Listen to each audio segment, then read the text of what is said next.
Pour commencer, au nom à peu près de toute la team Point Barre, des entraîneurs, de l'ensemble des entraîneurs de la team Point Barre, de Michel qui a rejoint l'équipe entre guillemets structurante de la team. On vous présente à peu près tous nos vœux, et ça on l'avait déjà fait, mais c'est l'occasion de se le refaire un peu en live. Et puis on va passer un petit bout de soirée rapide, mais plutôt assez conséquent. C'était une volonté de ma part de faire un rappel après déjà un bon paquet de semaines de PPG, de réexpliquer, enfin en tout cas de faire un rappel sur ce qui est la méthode point barre. Mais la méthode point barre, elle est née en 2009, j'ai presque envie de te dire, au travers de toute mon expérience assez incroyable de développement personnel que j'ai pu opérer sur moi-même. Et il me semblait assez intéressant, vu les résultats que ça avait procuré, de pouvoir éventuellement la partager et que tout le monde soit capable de se l'intégrer, tout le monde soit capable de se l'approprier à lui-même au travers de moi, de mon expérience. Et c'était l'occasion effectivement de faire un rappel de tout ça au travers de cette conférence de ce soir. Alors, je vais déjà définir à peu près ce qui va être le jargon, pour être sûr que tout le monde soit bien capable de comprendre ce que je vais éventuellement vous raconter au travers de la conférence de ce soir. Je vais éventuellement vous parler de véhicules. Alors un véhicule, en gros, c'est notre enveloppe corporelle avec lequel nous évoluons au quotidien, deux bras, deux jambes et tout un tas de bazar. C'est notre véhicule qui nous permet de nous mouvoir, qui nous permet de faire tout un tas de choses au quotidien. Nous avons à l'intérieur de ce véhicule un pilote, en l'occurrence c'est notre tête, c'est la tête pensante, c'est celui qui est capable de faire actionner l'ensemble du véhicule. Je vais aussi, dans mon jargon, utiliser des références à l'entreprise. Nous sommes, à nous tout seuls, une sacrée entreprise avec tout un tas de petits ouvriers ou d'ouvriers tout court qui font tout un tas de choses à l'intérieur de ce corps, certains vont actionner plutôt à des endroits, des autres à d'autres endroits. Enfin, en tout cas, on est une formidable entreprise, une formidable machine avec tout un tas de composantes qui nous permet de pouvoir opérer, de répondre à des commandes, de faire tout un tas de choses juste incroyables. Et à la tête de tout ça, il y a une équipe dirigeante ou il y a un chef d'entreprise. Ça aussi, c'est un jargon que je vais souvent utiliser. D'accord? Que les choses soient claires. Des fois, je vais peut-être jongler de l'un à l'autre entre le pilote et le véhicule, pour être dans les choses assez pragmatiques. Mais pour le reste, c'est une entreprise avec tout un tas de personnel à l'intérieur de cette entreprise qui actionne au quotidien tout un tas de choses et un chef d'entreprise. Et assez rapidement, parce que vous me l'entendiez assez dire, il ne faut pas oublier de payer son personnel pour lui faire tout un tas de choses. Sinon, mon pauvre ami, il va te dire va te faire foutre. Ce qui arrive souvent, alors j'entends tout un tas de vocabulaire, la fracture mentale, etc. etc. Oui, bon, tu n'as juste pas payé tes employés, donc jamais de la vie ils feront quoi que ce soit. Ce soir, je pense retracer tout ce que j'ai bien pu vous dire de la première rencontre téléphonique qu'on a pu avoir ensemble ou de la rencontre physique qu'on a pu avoir ensemble jusqu'à maintenant. J'ai toujours gardé les mêmes propos, mais il me semblait assez intéressant de pouvoir faire tout un rappel très précis du départ à l'arrivée en reprenant toute la partition juste de la cause noble, de ce qui nous tient à cœur, de ce qui nous fait nous mettre en mouvement, jusqu'à la séance, alors je vais dire d'entraînement parce que ça parle à tout le monde, de ce jour, de celle du lendemain, de celle d'hier, le sens que tout ça a. Donc on va tout décortiquer. À partir de là, je pourrais répondre à toutes les questions, y compris celles qui sont déjà là, et d'autres questions éventuellement que vous pourriez me poser. Alors, on va commencer par ce qui est... Je vais essayer de rester général, je ne vais pas trop prendre forcément moi en exemple, je vais utiliser tout un tas d'exemples ou de peut-être de mise en lumière de tout ce que je vais étayer mes propos au travers de tout un panel que j'ai la chance d'avoir depuis 2014, que j'ai commencé à accompagner des athlètes. Et depuis 2014, entre les stages et les athlètes, on est à plus de 300 athlètes qui me sont passés entre les mains, mais surtout qui ont eu la chance peut-être d'aller incorporer toute cette méthode, de se l'approprier et de se la mettre eux-mêmes en mouvement. On ne suit pas une recette quand on est à la team point barre, sinon ça n'a aucun sens, enfin en tout cas à mes yeux ça n'a aucun sens. Le but c'est de, entre guillemets, de donner la possibilité à tout à chacun d'intégrer une méthode générale qui leur permet de pouvoir parvenir à leur fin. Voilà. Donc le point de départ, et c'est la première question que je pose à peu près à tous les athlètes quand vous arrivez dans la team point barre, et tiens, je vois pas Morgane là, par là, c'est une que je vois à l'écran, qui déboule cet été sans le vouloir sur la table de terrasse alors qu'on est en plein milieu des travaux, et qui déboule là-dedans un peu comme un cheveu sur la soupe à me demander ce que c'est bien que la team point barre. J'ai dit mais la première des choses, on a envie de te dire, si c'est pour gesticuler, ça n'a aucun sens. Par contre, si tu as envie d'exprimer deux, trois petits trucs au plus profond de toi-même, je vais pouvoir éventuellement faire quelque chose avec toi. Mais le point de départ, c'est qu'est-ce que j'ai envie, en ce moment-là, très précis de ma vie, envie d'exprimer.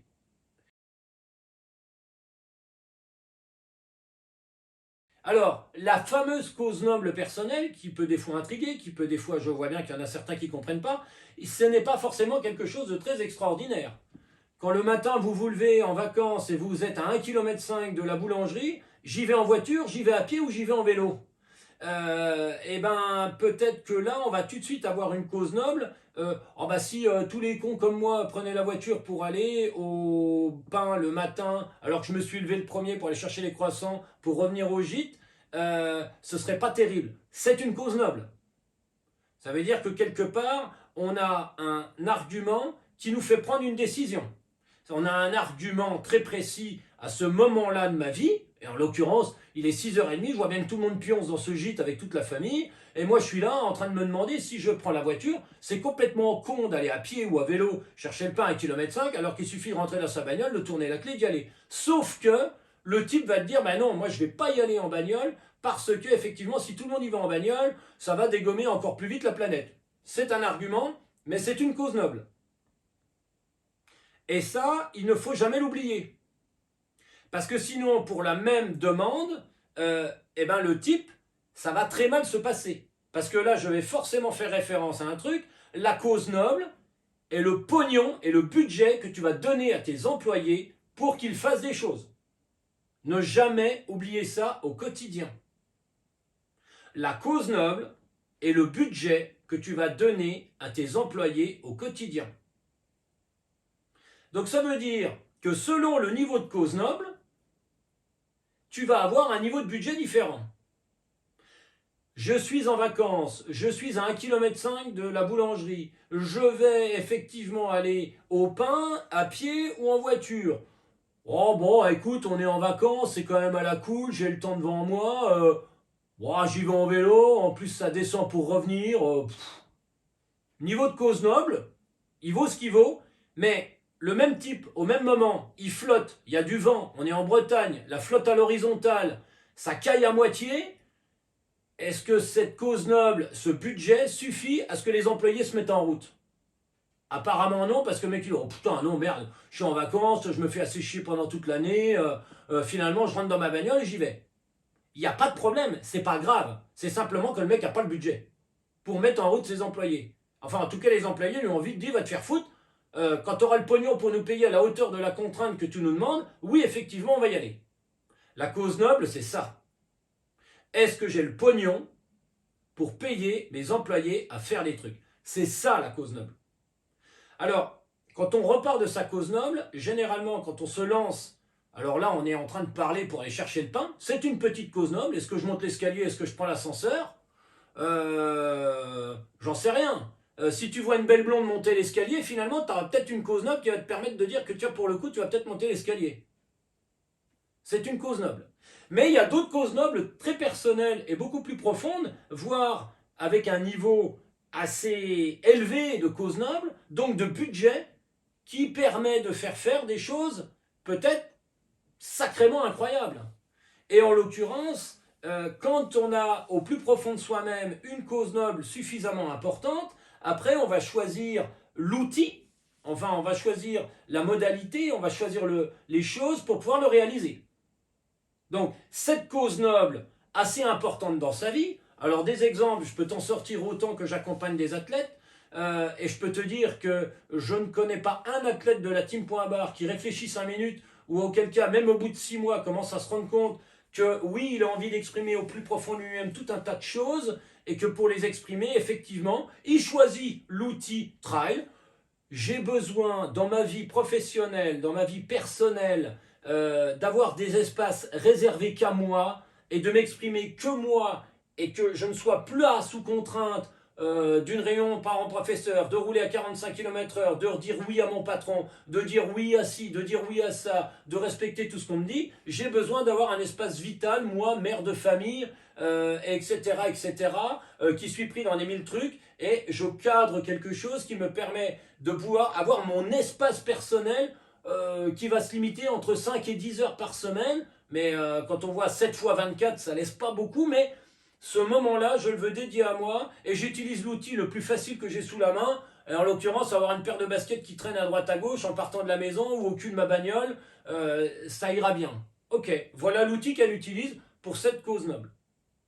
Mais tu peux avoir aussi une cause noble, un chef d'entreprise qui décide après 17 ans de non-activité de vouloir avoir une autre image d'une enveloppe corporelle un peu différente de celle qui montre actuellement, après 17 ans de malbouffe, de chef d'entreprise qui a plutôt réussi dans les affaires, mais franchement on voit bien que le corps part en javel et on voit bien que le regard de sa femme et de ses filles est quand même pas le même qu'il y a quelques années auparavant, quand il avait 15 ans de moins, mais qui faisait encore un peu de l'activité physique. Et pour redorer un peu son blason et puis remontrer une autre image de son enveloppe corporelle, se dit qu'effectivement il faudrait bien faire quelque chose. Et puis il se dit finalement, j'ai pas tellement de possibilités autres que de peut-être utiliser mon corps au travers de la course à pied parce que j'ai pas grand chose d'autre. Donc j'appelle Stéphane Brognard parce que j'entends en conférence me raconter ça. Et j'ai dit, écoute, moi j'ai toujours une paire de baskets dans la bagnole.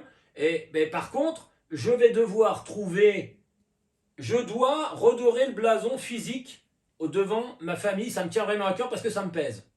C'est sa cause noble. Qu'est-ce que tu veux que j'y fasse? Et là, le type te dit, bah alors, par contre, il faut trouver l'événement remarqué, remarquable, il faut trouver la mise dans la matière, c'est bien beau de le dire, mais arrive un moment, il faut le faire, il faut le montrer, il faut le mettre dans la matière. Ce truc qui traîne au fond de ta tête, et je décide d'utiliser le trail parce que c'est pratique pour moi, une paire de baskets qui traîne dans la bagnole, voire quand tu es à la team pour avoir une petite corde à sauter, c'est un peu le supplément d'âme, mais j'arriverai toujours à me dépatouiller. Et vu le niveau de cause noble que je me donne, je pense avoir le pognon de pouvoir réaliser telle course et telle course. C'est pas un budget énorme de vouloir redorer le blason et de retrouver une enveloppe corporelle acceptable devant sa famille. Mais, alors c'est sûr que c'est pas un niveau de cause noble qui va te permettre de faire la diagonale des fous. Mais c'est peut-être un niveau de cause noble qui va te permettre de faire le 42 km à Annecy. Et c'est là aussi où c'est très important dans les choix que vous faites, c'est-à-dire je pars d'une cause noble, je choisis que le trail est un bon outil et un bon argument pour éventuellement faire des choses et mettre dans la matière des choses au quotidien, parce que c'est très pratique. Le trail, on a tous quelque chose qui ressemble à un bout de nature, voire à un bout d'escalier, voire à un bout de quelque chose. Avec une paire de baskets, c'est quelque chose de très simple pour mettre dans la matière ce qui traîne au plus profond de moi-même. Et puis, pour un peu que j'ai un peu d'appétence pour ce truc-là, ça va bien. Mais le choix, et c'est aussi là où quand on fait toutes les partitions, quand on se voit pour les partitions et quand on s'appelle pour les partitions, c'est là qu'on travaille vraiment très précisément. C'est pour ça que je vous demande, est-ce que vous êtes capable de me justifier ce que vous avez, ce que vous me demandez, ce que vous avez envie de faire, au travers, toujours rapport avec la cause noble. Parce que ça veut dire qu'au quotidien, vous serez toujours sensible à vous rappeler quelle est la cause noble qui vous pousse à avoir besoin d'avoir le bon véhicule capable de répondre à la contrainte que vous vous êtes fixée, qui va mettre dans la matière la cause noble. Est-ce que c'est ok ça? Et ça c'est clé. Parce que après le reste, j'ai presque envie de te dire, c'est de la littérature. Le reste c'est du vent. Le reste c'est facile. C'est-à-dire, j'ai une cause noble. On en reparlera plus tard parce que dans les questions, il y a un sujet un peu évolué de la cause noble et j'y répondrai. Il y a la cause noble, c'est je me mets à poil devant la glace et dans mes trois tiers, j'ai 3 espaces vitaux dans ma vie, au-delà des 14 besoins fondamentaux. J'ai 3 espaces vitaux qui sont la vie professionnelle, la vie personnelle et la vie, je sais pas, associative, relations diverses et multiples. Donc ma vie professionnelle, généralement, j'y coupe pas des masses. Je vois Johan Visionneau en plein milieu de la caméra. Lui, je peux te dire qu'effectivement, lui, il est serré avec son boulot plein pot, mais c'est comme ça. Une fois que il a ce temps disponibilité au travail qui va peut-être lui prendre 60% de ses 24 heures ou 60% de son temps global disponible. Il reste les deux autres parties, une vie familiale, associative, de relations sociales et un espace de développement personnel. Au travers de l'espace du développement personnel, on fait généralement jouer les curseurs. C'est exactement comme le type qui est gardien de refuge en Corse et qui me raconte qu'il veut faire l'UTMB, alors que sa plus grosse partie de boulot, elle commence en juin, elle se termine en septembre. Qu'est-ce qui va me faire chier avec l'UTMB qui se déroule fin août? On va organiser les moments parce que lui, son quota professionnel, il le fait monter au taquet à un moment très précis de son année. Et qui va de juin, allez, mai-juin, jusqu'au septembre, voire octobre. Il est gardien de refuge en Corse. Bah, oui, bon, on va faire autrement. Ça aussi, il faut être capable de le respecter. Donc, quand on a bien décidé à peu près le temps qu'on avait de disponible à son développement personnel. Donc, développement personnel, quelque chose que je fais très précisément en rapport avec ma cause noble. Je me suis mis à poil devant la glace. Le côté professionnel, le côté associatif, personnel, type la famille, etc., je ne peux pas trop y couper. Je n'ai pas trop de marge de manœuvre dans ce truc-là. Par contre, dans mon développement personnel, je sais que je peux m'octroyer un certain temps, peu importe celui qu'il est. Il y a des gens qui ont 4 heures de disponible et il y a des gens qui ont 30 heures de disponible ou qui se donnent 30 heures en vis-à-vis de leur cause noble. J'en suis un parfait exemple. Je travaillais à l'hôpital 10-12 heures par jour et je me mettais 30 heures d'entraînement dans la semaine. 3 heures, 5 heures du mat, tous les jours. Et l'après-midi, des fois 1 heure, 1 heure et demie. Et le week-end, 2 sorties longues entre 5 et 6 heures d'entraînement toutes les semaines. Mais vu que mon niveau de cause noble était très élevé, donc le budget était très élevé, ça ne me posait aucun problème. Ce que je suis totalement incapable de faire. Parce que je n'ai plus de cause noble, donc de budget à la hauteur de ce que je faisais à ce moment-là. Maintenant, mon budget disponible pour mettre dans la matière mes causes nobles n'est plus à la hauteur, donc la cause noble, budget. Réfléchissez budget. Niveau de budget, peu importe. Le niveau de budget que j'ai à l'heure actuelle en fonction de la cause noble que j'ai n'est plus à la hauteur là, et une autre hauteur, donc la mise dans la matière de ce que je vais faire sera à la hauteur du budget que j'ai. Parce que sinon, je vais me planter. Et je ne serai pas en phase avec moi-même. Quel est véritablement ce que j'ai envie d'exprimer à ce moment dans ma vie personnelle, globale. Pas l'histoire d'aller chercher ou pas les croissants alors qu'ils flottent ou qu'ils flottent pas. On en est à autre chose, on est quelle est à ce moment-là de ma vie ma cause noble personnelle. Cette grande idée. Cette idée de vouloir avoir un corps différent qui ressemble à quelque chose, j'en sais rien, chacun son truc. À partir de là, on a des événements remarquables qui vont me permettre qu'une fois réalisés, ils seront à la hauteur de ce que j'ai envie d'exprimer au plus profond de moi-même. Après arrive l'étape suivante. Pour être capable de réaliser ce truc-là qui aura vocation à mettre psychologiquement ce que j'ai au plus profond de moi-même dans la matière. Et je peux te dire que le niveau de satisfaction, quand tu passes une ligne d'arrivée, quand tu réussis un défi, quand tu es capable de faire quelque chose à la hauteur de ce que tu voulais faire et qui n'est pas là pour finalement passer la ligne d'arrivée, mais qui est là pour marteler, assouvir ta cause noble personnelle, c'est un moment assez exceptionnel. Donc je souhaite à tout chacun de la team Point Barre de vivre ce moment-là tôt ou tard. Parce que c'est quand même un moment, une fois que tu as dégommé une cause noble personnelle, tu sais que tu vas, avec cette méthode-là, pouvoir t'offrir d'autres causes nobles personnelles avec des degrés spirituels forcément, inévitablement, qui vont évoluer. Et ça, c'est un kiff génial. Le mec de 55 ans, qu'on est toujours à te casser les couilles avec son 10 km sur route, parce qu'il n'a jamais connu d'apogée, il s'est jamais rendu compte qu'il a réussi à pouvoir effectivement réussir à assouvir une cause noble personnelle, il en est toujours à te casser les couilles avec ses putains de 10 km de cross, de machin, d'interclub, et à toujours imaginer qu'il était celui qui a 20 ans, et puis quand tu lui demandes combien il fait au 10 bornes, il te dit 33, non, ça c'était il y a 20 ans, parce que maintenant tu fais 47 minutes au 10 bornes, mais c'est pas grave, mais le mec il dit, mais non, je vaux, enfin... Le pauvre gars, enfin c'est dommage pour lui, mais c'est cruel quoi. Mais parce qu'il n'a pas été capable d'avoir effectivement, quand il était sur la ligne de départ, il était là pour faire tous ces gens, comme tous ces gens qui sont autour de lui, il était là pour faire un chronomètre. C'est un peu l'espèce de cause noble, un peu du tout venant, du monsieur et madame tout le monde qu'on a trouvé. Non, quand vous êtes au départ d'une épreuve, j'ose espérer que vous êtes le seul dans votre catégorie. C'est ça qui s'appelle être champion du monde de son monde. Ça veut dire que le seul type au départ de l'UTMB 2014 qui est juste là pour éventuellement passer la ligne d'arrivée dans le top 10 pour donner tort à ses parents qui lui ont parlé comme ça toute son enfance, j'étais le seul dans cette catégorie-là. Et là, c'était déjà presque gagné d'avance. C'est-à-dire que j'étais le seul dans la catégorie. J'allais quand même pas me rabaisser à faire du trail et être un trailer comme tous les clampins qui étaient autour de moi. J'allais quand même pas me rabaisser à ça.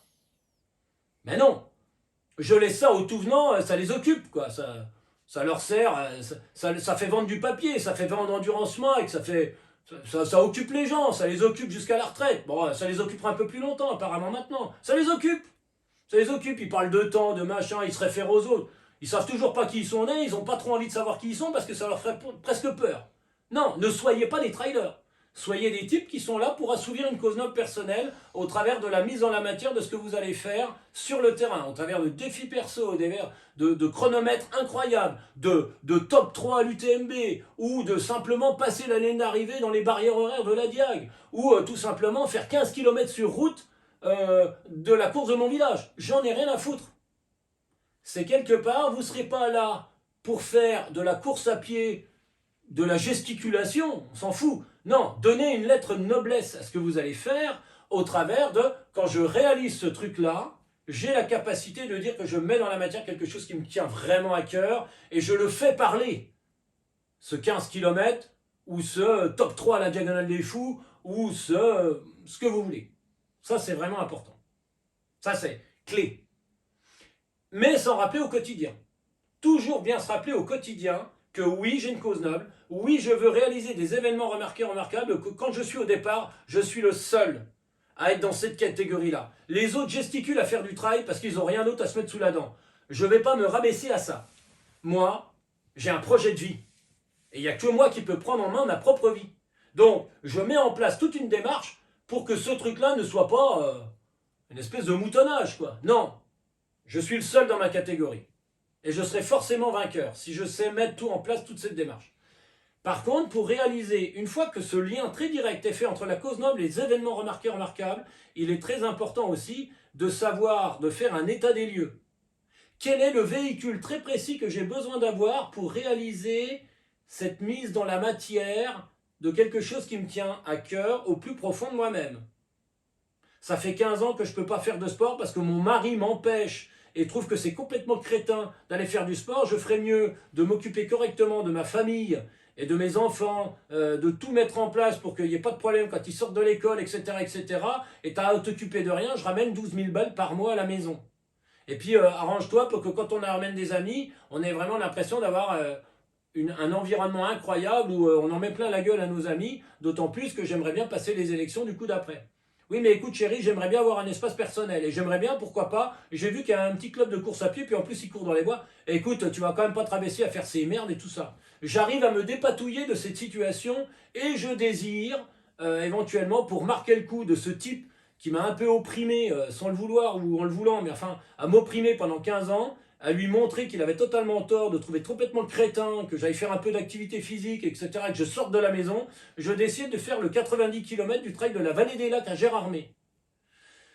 La pauvre Christelle, j'ai envie de te dire que la gueule du véhicule, après 15 ans, juste en ayant fait quelques années de GRS, c'était assez délicat d'imaginer, mais sa cause noble, par contre, gros niveau. Et tout à fait en raccord avec le 90 km du trail de la Vallée des Lacs.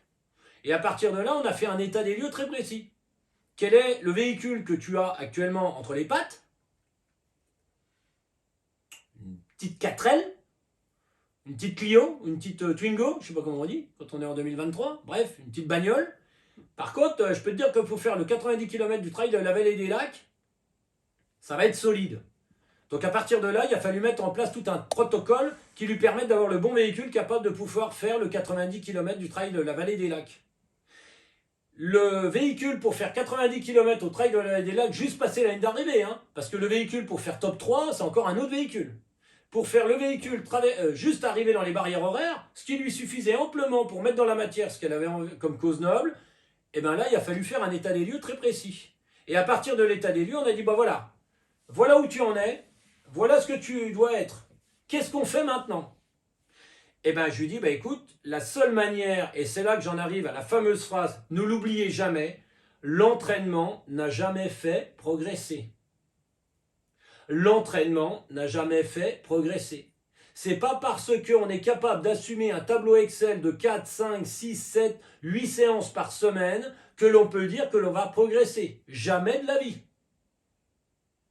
Avec peut-être seulement 3 séances, vu l'état du véhicule, ou 2 séances, on arrivera tout à fait à progresser beaucoup plus vite que celui qui veut à tout prix assumer 4 séances ou 5 séances.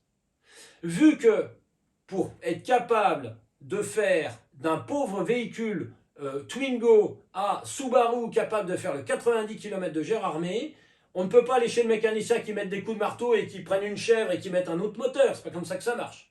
La seule manière, c'est j'agresse mon véhicule, mon corps, comme il n'aime pas souffrir, en réponse à la souffrance, il met en place des adaptations pour que ce ne soit plus une souffrance. Est-ce que c'est très clair pour tout le monde, ça? Donc le but du jeu, c'est d'être capable d'être dans une situation où on met en place le plus rapidement possible des agressions qui vont nous demander de ne plus rien faire pour mettre en place des adaptations. Je dois le plus rapidement possible me retrouver dans une situation où quand je regarde l'entraînement qui m'est proposé ce soir, j'ai pas tellement déjà envie de le faire, mais j'y vais quand même. Et arrivé à la moitié, je suis totalement dégommé, je rentre à la maison, j'en ai plein le cul, j'appelle Stéphane ou je lui envoie un message, comme le font quasiment la moitié de la team qui ont l'habitude, Steph, j'y suis. Le fameux j'y suis, c'est une très bonne nouvelle. Tant que le mec n'est pas totalement dégommé au point de ne plus pouvoir mettre un pied devant l'autre, le corps ne réagira pas. Et un corps qui réagit, c'est un corps qui met en place des adaptations qui font que le coup d'après, tu pourras éventuellement dire que cette séance-là passe crème. Si je ne m'étais pas agressé les mains de façon ciblée, au fur et à mesure, 10 minutes, un quart d'heure, machin, jusqu'à toujours prêt à être pété, et puis j'attendais 3 jours, et puis j'en revenais, j'aurais jamais traversé l'Atlantique à 13 heures de rame par jour avec de l'eau salée. C'est pas tombé du ciel, j'ai pas fait... les gars, je vais commander sur Amazon des mains capables de pouvoir éventuellement traverser l'Atlantique à 13 heures de rame dans de l'eau salée. Et là, pourtant, j'ai des mains de secrétaire. Hein. Je veux dire, je me frotte après le truc, je suis tout dégommé, quoi. Parce que il a totalement démonté tout le dispositif. Il n'a plus besoin d'avoir des mains capables de traverser l'Atlantique à la rame pendant 2 mois avec des mains solides à ramer 13 heures par jour. Il démonte vite fait le bordel. À quoi ça sert de s'encombrer avec une bagnole capable ou des mains capables de faire ça alors que le mec, il tient un crayon et puis il tient 2 poignées pour faire un peu des essuies ou des bâtons. Donc ça aussi, ne pas l'oublier. C'est-à-dire que le matériel, il le démonte. Alors il reste des mémoires, il reste peut-être des trucs, il va vite retrouver éventuellement, mais le principe est toujours le même. Je dois agresser, mais le niveau d'agression doit être tel qu'arrivé à un moment, je dois m'offrir des moments où je ne fais plus rien. C'est-à-dire en gros, le personnel, il a le budget. Parce que j'ai une cause noble, donc je rappelle que l'histoire de la cause noble, c'est le budget. J'ai le budget pour qu'au quotidien, je sois capable de payer mes employés pour que les mecs ils turbinent. Il a commencé en douceur et puis là maintenant il en est même arrivé à nous envoyer 1h45 de corde à sauter avec des sauts, des machins. Et puis là il nous agresse et on va-y quoi. Mais il n'y a pas de problème. Les mecs ça leur pose pas de problème déjà agresser parce qu'ils ont le budget.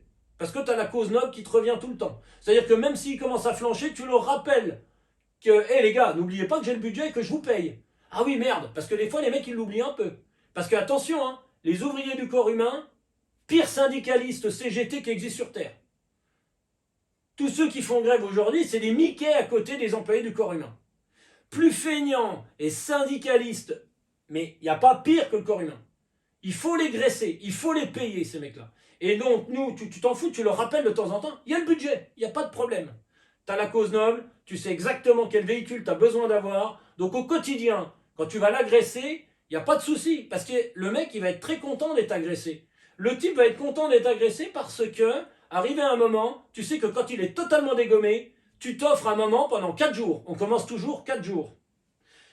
Alors il y en a, ils ont compris la technique, hein. Au bout de 15 jours, 3 semaines, peu importe le plan d'entraînement, c'est pas celui qui réussira à faire toutes les séances qui sera le meilleur. C'est celui qui sera dégommé le plus vite possible au point de prendre 4 jours, et puis plus ça va, on passe à 3 jours, et puis plus ça va, on passe à une journée, et un Benjamin Choquer, il passe une demi-journée d'adaptation. Parce qu'on l'a contraint à ça. On a été capable de faire que le corps est capable de mettre en place ses adaptations en une demi-journée. Ça a pris du temps, et c'est 35 heures d'entraînement dans la semaine. On est différemment. Mais sinon, le but de toute la team Point Barre, une fois que la cause noble est faite, une fois que vous savez ce que vous avez envie de réaliser, c'est vous dégommer la gueule pour vous offrir 4 jours d'entraînement. Oui, mais Stéphane, je pourrais pas faire jeudi, vendredi, samedi, dimanche. On s'en branle.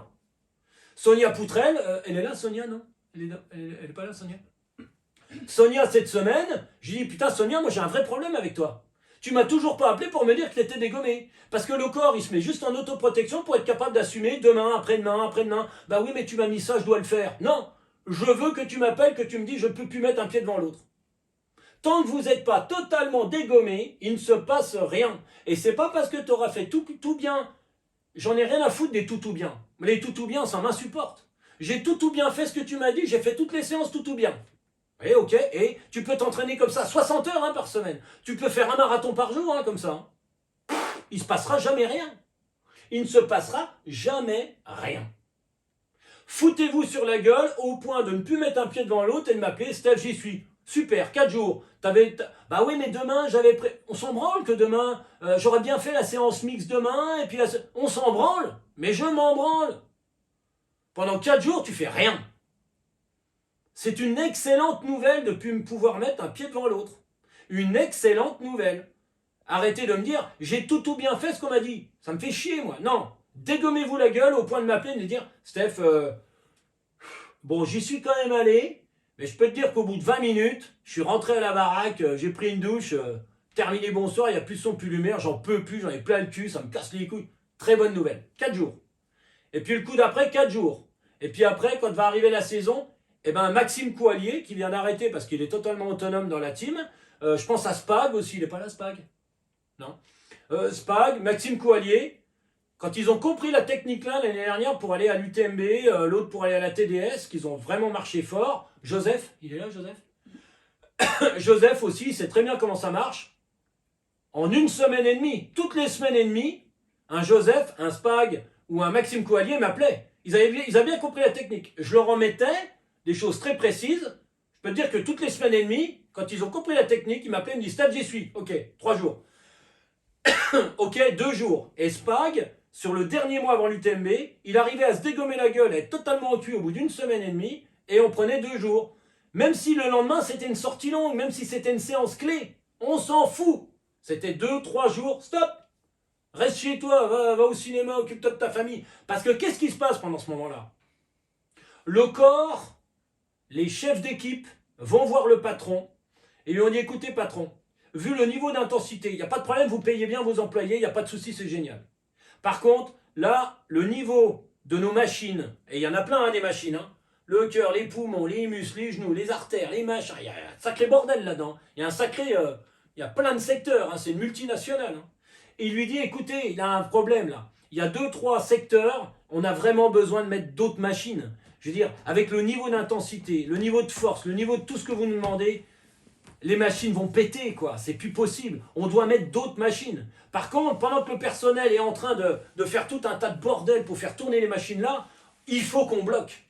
On bloque, on fait de la maintenance. On peut pas, enfin, si vous continuez quand même à nous faire turbiner, ça va péter. On arrête l'entreprise. On arrête l'entreprise et on va mettre en place des machines meilleures dans ce secteur-là, dans ce secteur-là. Ça dure 4 jours. Quand il va dire ah putain, enfin, il a compris cet enculé de patron. Parce qu'on essaye toujours des fois entre deux là d'essayer quand même de mettre un truc en place, et puis au bout d'un moment, on laisse tomber. Donc, on se met en autoprotection, on lui fait croire qu'on ne peut pas aller plus, parce qu'on sent bien qu'il ne faut jamais s'arrêter. Donc on va rester avec notre petit moteur, on va rester avec notre petit truc, mais on ne pourra jamais aller plus haut, parce qu'il ne nous laisse pas le temps de mettre nos putains de machines, de nouvelles machines en place. Ça c'est clé, les gars. J'attends de vous que vous m'appeliez pour que vous me dites « Je suis dégommé, Steph, je ne mets plus un pied devant l'autre. » Excellente nouvelle. Ne le prenez pas mal. Prenez-le bien. C'est une excellente nouvelle.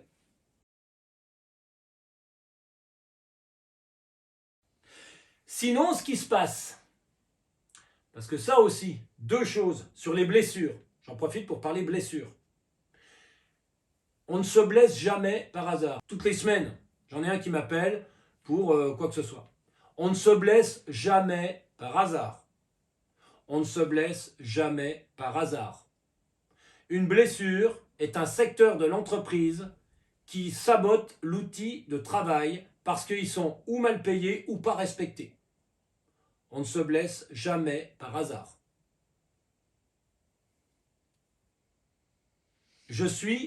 Tout ce que je vous raconte depuis le début ce soir, je suis le même. Je ne suis pas plus malin que vous. Et la dame qui est là juste à côté de moi, elle n'oublie pas de me rappeler quand il m'arrive ceci ou cela. Et dis donc bonhomme, tu peux te la raconter devant tes athlètes, t'es le même, et pour telle raison, voilà ce qui t'arrive, pour telle raison. Ça s'appelle du décodage. Donc, on ne se blesse jamais par hasard, c'est surtout, on n'a peut-être pas laissé le temps au corps, ou le corps nous envoie des messages. Ne jamais l'oublier, ça. Donc quand on se blesse, c'est des fois très intéressant de faire un petit retour en m'appelant, parce que je sais que j'ai à mes côtés Joy, qui est tout à fait capable de faire un peu de décodage. On ne se blesse pas par hasard. Quand on n'a plus le budget, ou quand on n'est pas le budget à la hauteur, ou quand on cherche une sortie de secours, t'inquiète pas que le corps, vu qu'il est plus payé, vu qu'on ne veut pas l'entendre, il sabote l'outil de travail. Et généralement, chez le coureur à pied, chez le trailer, les genoux, le bas du dos, l'estomac et une faiblesse du corps. C'est toujours les mêmes endroits. Toujours. Et une entorse. C'est toujours les mêmes trucs. C'est toujours les mêmes trucs qui reviennent. C'est les points de faiblesse chez le coureur à pied qui reviennent les premiers. C'est les pires des syndicalistes. C'est ceux qui vont craquer en premier, qui vont saboter l'outil de travail. C'était une aparté. Donc, dans ma théorie d'agression, et surtout de mise en place d'adaptation suite aux agressions, une adaptation, c'est se rapprocher du véhicule idéal que j'ai besoin pour mettre dans la matière quelque chose qui me tient très à cœur psychologiquement, au plus profond de moi-même. On est bien d'accord?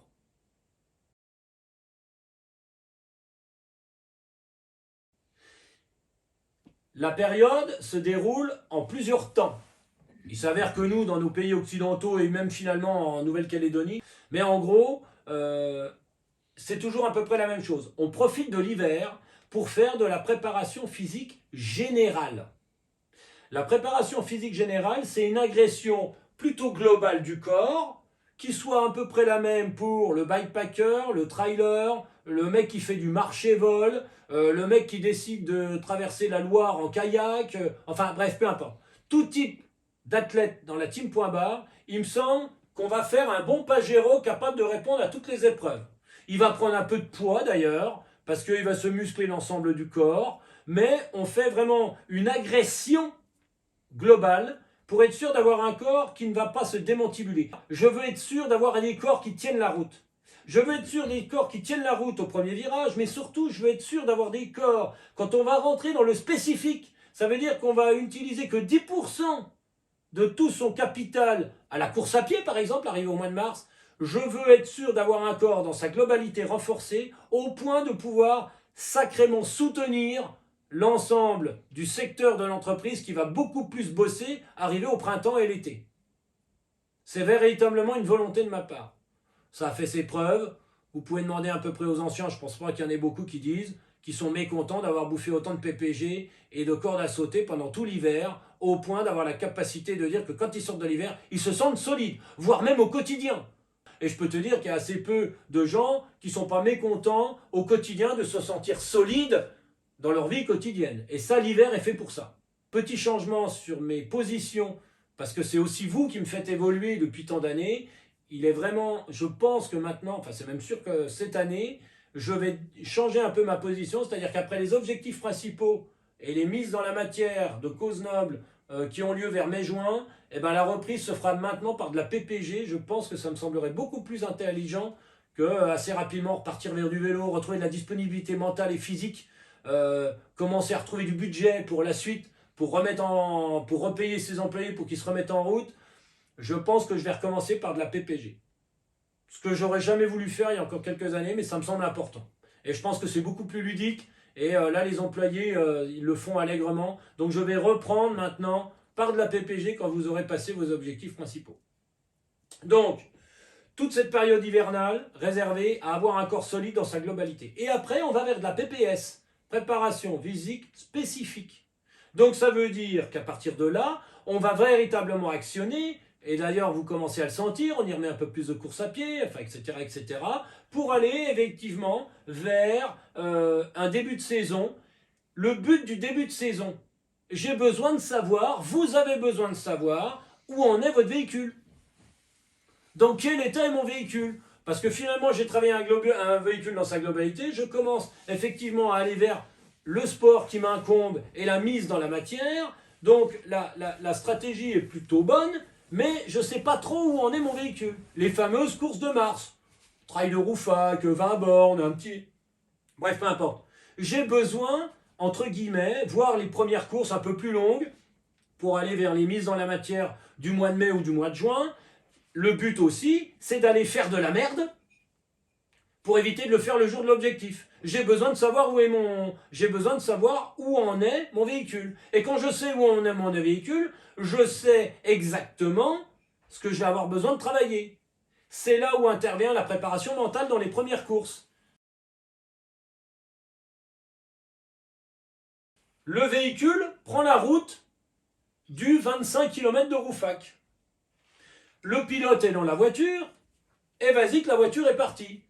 Mais il s'avère que le pilote, de temps en temps, il est déjà au prochain ravitaillement dans 5 km, il est un peu dans le mec qui est en train de le doubler, il est un peu dans sa montre pour savoir si l'année dernière il avait à quel temps, quel endroit. Enfin, le pilote n'est pas totalement dans la voiture. T'as beau avoir une très bonne bagnole, si le pilote écoute l'autoradio, s'occupe de la voiture d'à côté, discute avec la blonde, répond aux SMS, il y a quand même de grandes chances qu'il ne donne pas le meilleur du véhicule, peu importe si au mois de mars le véhicule n'est pas à la hauteur, on s'en fout. Mais il doit avoir la capacité, entre guillemets, assez rapidement, d'être 100% dans sa bagnole. Parce que la capacité à être capable de poser le niveau que tu vas poser sur le terrain ne dépendra que du niveau d'attention du pilote. Si le pilote n'est attentif à ce qu'il est en train de faire qu'à 80%, tu ne donneras que 80% du meilleur de ton véhicule. T'as beau avoir une Subaru, 80% d'une Subaru, ça reste une Clio Sport. C'est quand même con. C'est là où tu as des athlètes qui te disent « Moi, je pense avoir obtenu le meilleur des véhicules. » Pas de problème. Mais il y a quand même sensiblement une différence entre le véhicule que tu as et le véhicule que tu montes le jour de la course. Ça ne dépendra que du pilote. Et un pilote qui fout le camp de sa voiture, ça s'appelle une pensée parasite. Et une pensée parasite, il faut trouver une parade pour ramener ce putain de pilote à faire son job le temps de la spéciale. 20 bornes, 50 bornes, 70 bornes, 170 bornes, 300 bornes, j'en sais rien. Parce que le mec a besoin. Mais le pilote ne doit fermer les fenêtres, éteindre l'autoradio, virer la blonde, ne pas regarder ce qui se passe à côté. Pour être sûr qu'il donne le meilleur de son véhicule. Et pardon, excusez-moi de vous dire tous ceux qui sommes là, vous êtes loin d'avoir des Subaru. Donc, en plus que vous n'avez pas de... Et je peux vous en parler, hein, moi je fais top 10 à l'UTMB avec une Clio. Donc, je n'ai pas grande capacité physique. Mais j'étais sûr d'être à 100% dans ma Clio, ça c'est sûr. Et il y avait un paquet de Subaru derrière moi et devant moi. Hein. Mais ils n'étaient pas totalement à 100%, donc ils n'ont pas donné le meilleur d'une Subaru. Parce que le 11e, 12e, 13e jusqu'au 17e court plus vite que moi l'UTMB. Sauf que moi j'ai mis en place tout un tas de bordel qui faisait que le pilote n'a pas quitté une seule fois, une seconde, pendant 21h30 la bagnole. Ça c'est clé. Et c'est les premières courses qui vont vous faire aller faire de la merde pour deux raisons.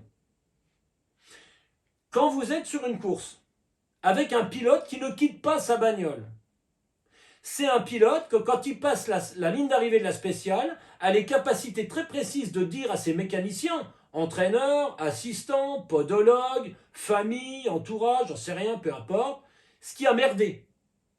S'il est dans la voiture, il sait à quel endroit ça a merdé, à quel moment ça a merdé, et ce qui s'est vraiment passé. Et à partir de là, il est capable de faire un retour très objectif, très sincère, avec son entraîneur, son assistant, le podologue, j'en sais rien, le nutritionniste, qui en veut d'ailleurs, très précis, être capable de corriger le tir, de retrouver de nouvelles accrétions très précises. Mais si le pilote n'est pas dans la bagnole, si le pilote est un petit peu dans la voiture, ah j'ai essayé de suivre machin qui me paraît régulier, l'année dernière il avait fait un bon temps, ce serait bien de le suivre, le pilote n'est plus dans la bagnole, il ne sait pas ce qui s'y passe. Le mec, il revient. Qu'est-ce que tu veux que je fasse de ça, moi? Et ça, pour moi, c'est très intéressant. C'est hyper objectif. C'est là où j'ai besoin d'avoir vos retours. C'est-à-dire, moi, j'ai tout. Par contre, à tel moment, je suis plus dans la bagnole. Ah, ok, c'est pas grave.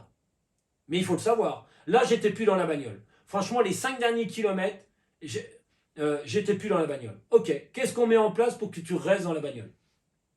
Vous devez rester dans la bagnole. Que vous n'y restiez pas tout le temps, il n'y a pas de problème. C'est logique. C'est l'être humain. Il est fait pour penser. Par contre, si on a envie qu'il soit très performant, au point d'apprécier, parce que un pilote qui est dans la voiture, un pilote qui n'est pas dans la voiture, il est malheureux. Un pilote qui est dans la voiture, il est heureux. Ça s'appelle l'instant présent. Et peu importe que tu gagnes la diag ou que tu termines en 60 heures, je peux te dire que quelqu'un qui reste dans sa voiture, il passe forcément un bon moment. Je n'ai pas besoin de vous l'expliquer en long, en large, en travers. Donc, on doit tout mettre en place pour être capable de faire que le pilote reste dans cette putain de bagnole. Par tous les arguments possibles et imaginables. Et c'est là mon job. Plus important que de vous sortir les bonnes séances d'agression.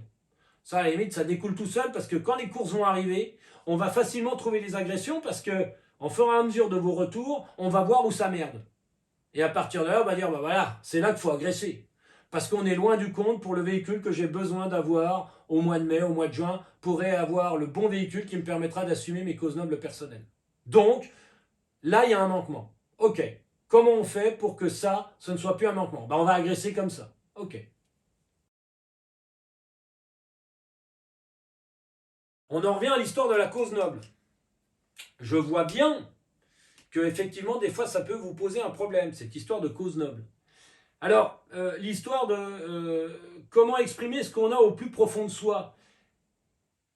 Inévitablement, il arrive à un moment, je suis désolé de vous le dire les gars, il faut avoir une certaine honnêteté avec soi-même, mais en s'extrayant considérablement de sa vie professionnelle et de sa vie sociale, familiale, etc., quand on rentre dans son cadre de sa vie perso. Il me semble à un moment ou à un autre très précis de se foutre à poil et d'être très honnête avec soi-même. Indépendamment de sa vie professionnelle et de sa vie familiale et ou associative. À partir de là, la cause noble, bizarrement, elle va arriver beaucoup plus vite. C'est un rêve d'enfant. C'est un truc qu'on a toujours eu envie d'exprimer, mais qu'on n'a jamais eu la possibilité. C'est tout un tas de trucs comme ça. Il arrive un moment, des trucs enfouis, des trucs machin, il n'y a pas besoin de me le faire. Si on arrive à être sincère, à moins vraiment d'avoir besoin, mais là on rentre dans d'autres domaines psychiatriques dont ce ne sont pas mes compétences, et les aveux de faiblesse est une qualité, hein, c'est pas une tare.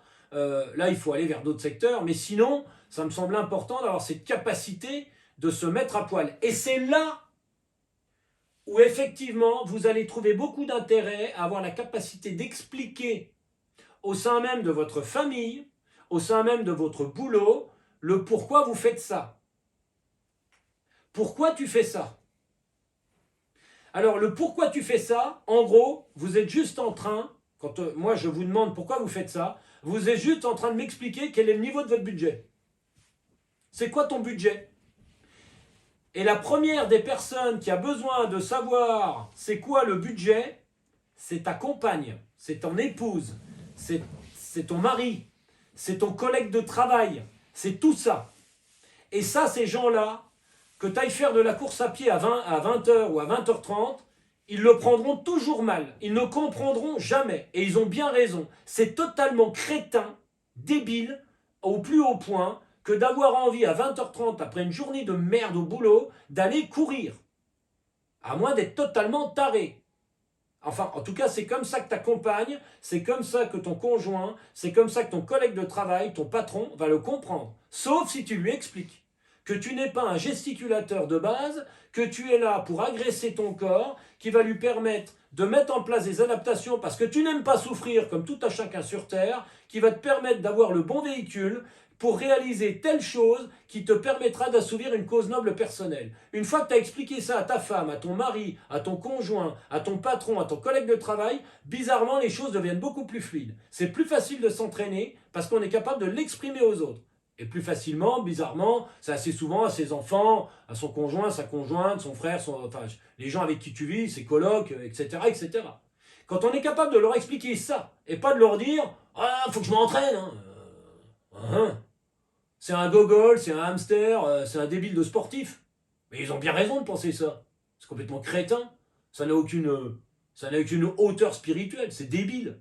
Et ils ont bien raison de le penser. Et ce qui est vrai, en plus. Sauf si tu es capable de leur expliquer. Et à partir de là, généralement, la conjointe, le mari, etc. va dire « Comment je peux t'aider ?» Parce que ah ouais, en fait, t'es pas comme ces gogols de sportifs qui comprend pas, ils font juste que courir tout le temps. Ah non. Et ça, tu leur as expliqué. Et à partir de là, bizarrement, ça devient beaucoup plus fluide. Et ça, c'est important. Ça, c'est vraiment important. Et généralement, c'est plus facile d'assumer une cause noble personnelle quand on est capable de l'exprimer au sein de ses proches et de son cercle assez proche. Enfin, ça me semble important de le faire.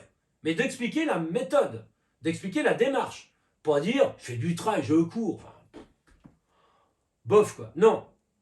J'ai besoin de ça pour réaliser ça. Et que pour réaliser ça, je vais avoir besoin de mettre un paquet d'agressions. Non que j'aime souffrir. Bien sûr que j'aime pas souffrir. Et d'ailleurs, le jour de l'UTMB, j'ai pas envie de souffrir.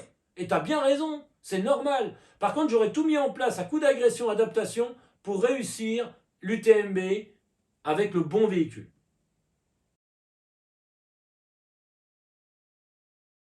On me demande en termes de durée de séance. Il y avait une des questions, c'était définir les durées de séance. Ouais, alors Steph l'hiver, alors oui, Stéphane l'hiver, il donne un tronc commun avec 2 PPG et il va donner un trail mixte et puis il va vous dire un autre sport que le sport de prédilection. Guillaume, il est là Guillaume avant de Jules? Il doit être là Guillaume, il m'a dit qu'il était là. Encore ce matin, Guillaume m'appelle et me dit Steph, je sais pas trop, tu crois pas, au mois de mars, j'ai déjà un petit peu de kilomètres à faire, j'aimerais peut-être mettre des sorties longues, un peu plus en vélo. Alors j'ai redit à Guillaume ce que je dis depuis tout le temps. Guillaume, tu m'en voudras pas, hein, je te cible pas, c'est parce que c'est tombé sur toi ce matin, donc j'en profite pour le redire. Depuis la mi-novembre, je répète à tout le monde, c'est de façon générale, il y a des semaines un peu exceptionnelles, surtout celle de la semaine dernière. Vous n'êtes pas obligé de m'insulter maintenant sur la fameuse séance de la semaine dernière, mais sinon c'est 2 PPG, un trail mixte et un autre sport, des autres sports, plusieurs fois un autre sport, plusieurs fois d'autres sports de prédilection que le sport de prédilection, autant que vous voulez. Ludo, je ne sais pas si Ludo il est là, il y met de l'escalade, il y met de la rando, il y met du vélo, il y met d'autres c'est du ski de rando, il y en a, ils ont 7-8 sorties ski et ils ont 2 PPG, un trail mix, basta. Mais autant que vous voulez, à partir du mois de novembre, les autres sports que le sport de prédilection. Ce que vous voulez. Il y a des femmes, je leur conseille d'aller en salle de sport pendant 2 mois, que d'aller forcément, il y a un lien social, il y a etc., etc. Très important. Donc, la durée des séances qui me sont demandées, des fois, bah, tu mets 1 à 2 heures. Bah, si tu peux faire 2 heures, fais 2 heures. Le but du jeu, c'est de t'agresser le plus vite possible. La secrétaire à Paris qui n'a jamais fait de sport de toute sa vie et qui décide, pour je ne sais quelle raison, qu'elle a envie de réaliser une épreuve parce qu'elle a une bonne cause noble qui la pousse à vouloir réaliser le 80 km de la course à Paris, là, comment qu'elle s'appelle, enfin bref, du trail de 80 bornes à Paris, et elle a une bonne cause noble, elle a loin d'avoir le véhicule, avec elle ça va être facile, je vais lui mettre 2 séances de course à pied d'1 h 30, elle est totalement dégommée, et à chaque séance quasiment elle est agressée au point d'avoir besoin de 3 jours. Et Kylian Jornet, pas de bol, lui au bout de 30 heures, il est à peine dégommé, parce qu'il a tellement mis un niveau d'adaptation énorme que pour être agressé, il est obligé de se mettre 30-35 heures d'agression de dingue pour pouvoir continuer encore à s'agresser, pour pouvoir garder ce niveau-là. Et Kylian Jornet, il s'en passerait bien. Donc du jour au lendemain, vous entraînez pas 30 heures, les gars. Ça sert à rien. C'est pas parce que vous êtes au chômage qu'il faut s'entraîner 30 heures. Il faut juste aller à l'agression. Donc, si je vous propose 2 heures, que vous avez 2 heures, allez à 2 heures. Le plus vite possible, je veux le coup de téléphone. Steph, j'y suis, je suis agressé, j'ai besoin que mon corps mette en place des adaptations. Et quand Sonia Poutrel, la semaine dernière, me dit « Eh ben, je vois pas comment, ce que ça veut dire exactement les agressions », c'est simple. vous partez et vous êtes en pleurs, vous en pouvez plus, vous rentrez à la moitié, vous avez envie d'insulter la terre entière, il y a tout qui part en javel, vous y êtes les gars. Et on pose 4 jours. Est-ce que c'est bien clair ça? L'entraînement n'a jamais fait progresser, et c'est pas parce que vous faites tout bien, tout ce que je vous donne.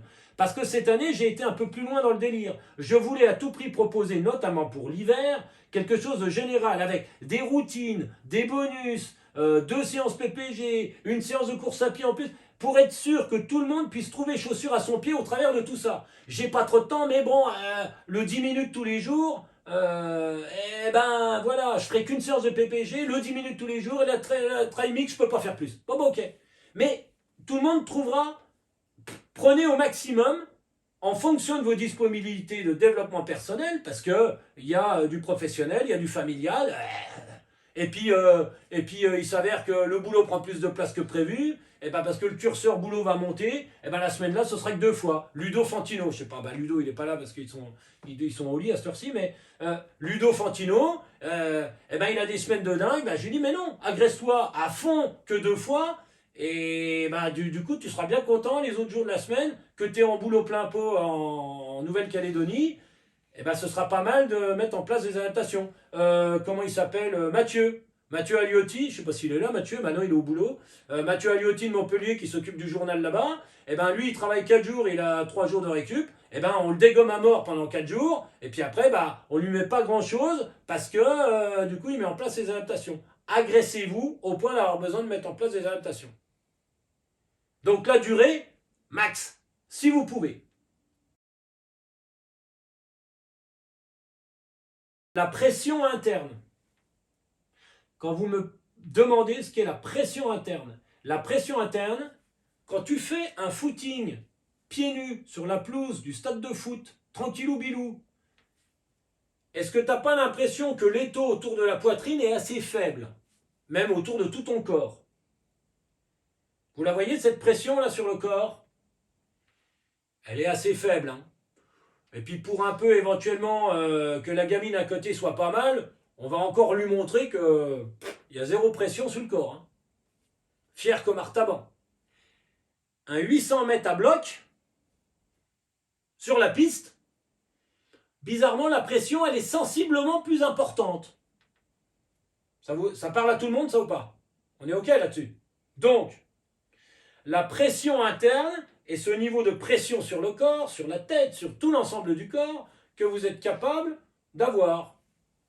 Quand je vous demande de garder la même pression interne pendant toute la balade en A2 pendant 1h30 à 2h, ce qui était le cas cette semaine ou la semaine dernière, la pression interne la même pendant 1h30 à 2h, ça veut dire en A2, j'ai la capacité de pouvoir parler à la personne à côté de moi, c'est pas une fréquence cardiaque.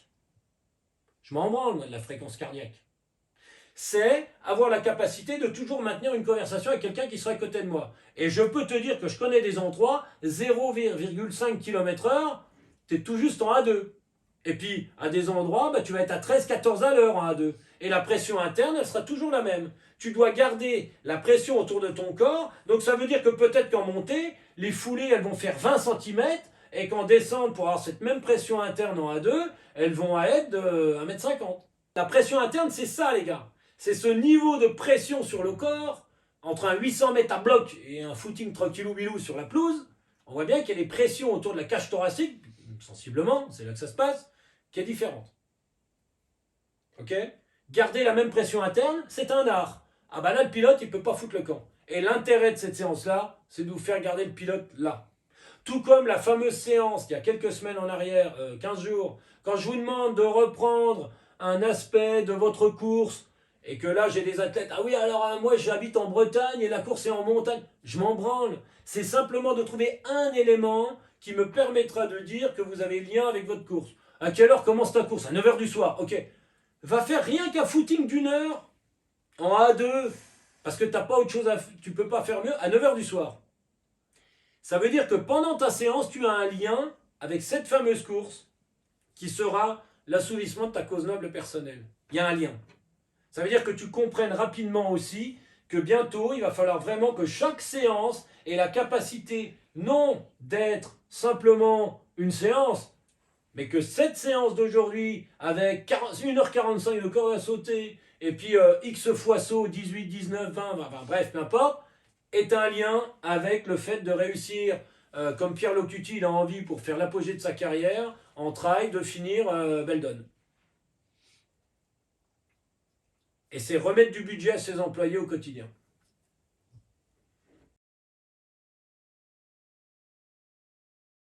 Agenda, calendrier, avoir la capacité de savoir qui court où, quels sont les... Michel Michel est dans la team en tant que coordinateur de justement être capable, il va se mettre en place au fur et à mesure, Michel. Il va avoir la capacité effectivement de mettre tout, de coordonner qui court où, qui fait quoi, etc. à quel moment. C'est le but. Je crois que c'est Joseph qui avait posé cette question, qui avait demandé. Par contre, Joseph avait remis une question au goût du jour, et ça m'importe, moi. Il disait, tiens, ce serait sympa, en plus en ce moment on a des séances un peu similaires les uns avec les autres, si on pouvait savoir dans un rayon de combien de kilomètres, que la fameuse séance longue ou la séance hors piste ou je sais pas quoi, est-ce qu'éventuellement on pourrait savoir et puis on la fera ensemble. Ah, on arrive à un point clé pour moi. L'entraînement, le pilote dans la voiture, qui s'occupe de rien d'autre. Un objectif par séance. Si votre objectif c'est d'aller faire du sport avec quelqu'un d'autre, ce que je peux concevoir, là on est un objectif par séance. Vous ne me verrez jamais vous proposer des séances qui n'ont pas un seul objectif par séance. Si l'objectif c'est d'aller courir avec quelqu'un d'autre, on n'est pas dans de l'agression, on est dans du lien social. Vous n'avez pas forcément envie d'aller au bistrot, vous décidez éventuellement d'aller courir avec quelqu'un. Je peux le comprendre, il n'y a pas de problème. Mais on ne pourra pas être dans une séance de travail et d'agression telle qu'il soit avec un pilote uniquement dans sa bagnole à faire le job. Sauf si on met la règle du jeu en place. Il y a 1 mois et demi en arrière, je pars faire 100 km avec Benoît Gandolfi dans les montagnes vosgiennes. On s'est parlé tout cumulé 5 minutes sur 100 bornes. On était tout le temps à moins d'1,50 m, voire lui des fois 200 mètres devant. Mais sur 16 heures de course à pied, on s'est parlé 5 minutes tout confondu. Parce qu'on était là pour bosser. Benoît Gandolfi, on est parti du même endroit, mais je m'en branle. On avait un job à faire. Lui, pour préparer sur 24 heures, moi, pour tout doucement me refaire la cerise après 5 mois de travaux avec 0 minute de sport, bref. J'étais là pour bosser, lui aussi, pas pour les mêmes choses. On n'est pas là pour se balader, raconter sa vie, on s'en branle. Pas là pour ça. Donc, les séances ensemble, il n'y a pas de problème. Les séances avec Pierre-Paul Jacques, il n'y a pas de problème. Mais il faut savoir ce qu'on y fait. Est-ce que je fais du lien social à organiser un footing bien sympa le long des quais de Seine, une reconnaissance d'un petit bout de parcours? Très sympa. Ça doit rester cet objectif principal. Un lien social de convivialité ensemble au travers d'une activité. Un objectif par séance. Par contre, si je décide que pendant cette séance, je vais y faire du fractionné, du machin, Stop, ça ne marchera pas. Entraînez-vous tout seul. Parce que le jour de la course, vous êtes toujours que vous, avec vous, pour vous. Mais ça, c'est toute la vie qui est comme ça. Tu peux être Hitler, Sœur Teresa, tu n'es toujours que toi, avec toi, pour toi, basta.